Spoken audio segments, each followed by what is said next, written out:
The bodies that we have tonight, ladies and gentlemen, are bodies that have been created by the European experience and are not our natural bodies as African people. Just as the surface of our bodies reflect the influence of another people, the very internal nature and the physiology of our bodies reflect those people as well. That's why when you get rid of them, you're going to have a healing experience.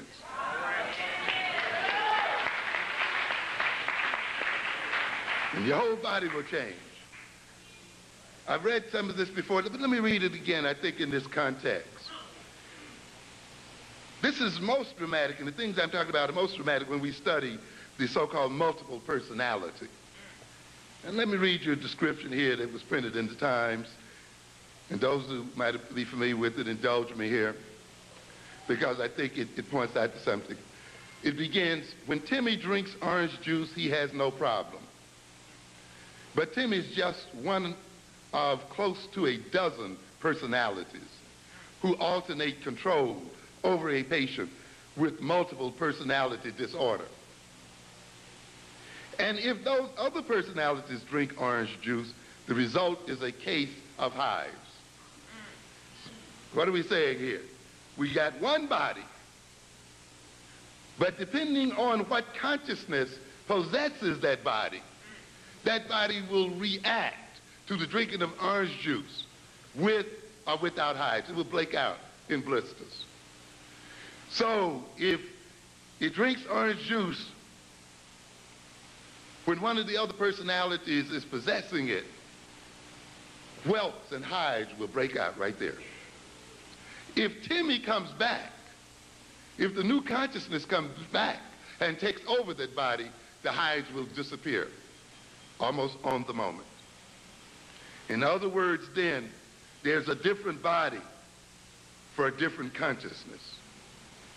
It goes on to say then that medical disorders that are found to differ from one sub-personality to another. In other words, even though these so-called personalities possess the same so-called body, each personality has a different order of illnesses associated with it. Each personality is vulnerable to a particular type of ailment, one way or the other. So what are we talking about? We are saying that each consciousness, which is represented by each personality, creates its own body, creates its own physiology, and thereby creates its own vulnerability to various ailments and so forth. You see, you get people in medical school who try to teach you that disease only occurs as a result of some kind of viral syndrome, or some kind of entry into the body of some bacteria, other thing, and certainly that is a part of it, and certainly there's reality there. But the body must interact with the viruses and must interact with the disease entity. And this is what we talk about when we talk about the immune system, that health is not necessarily the absence of the disease, but the capacity of the body to resist the disease, to stand up against the disease.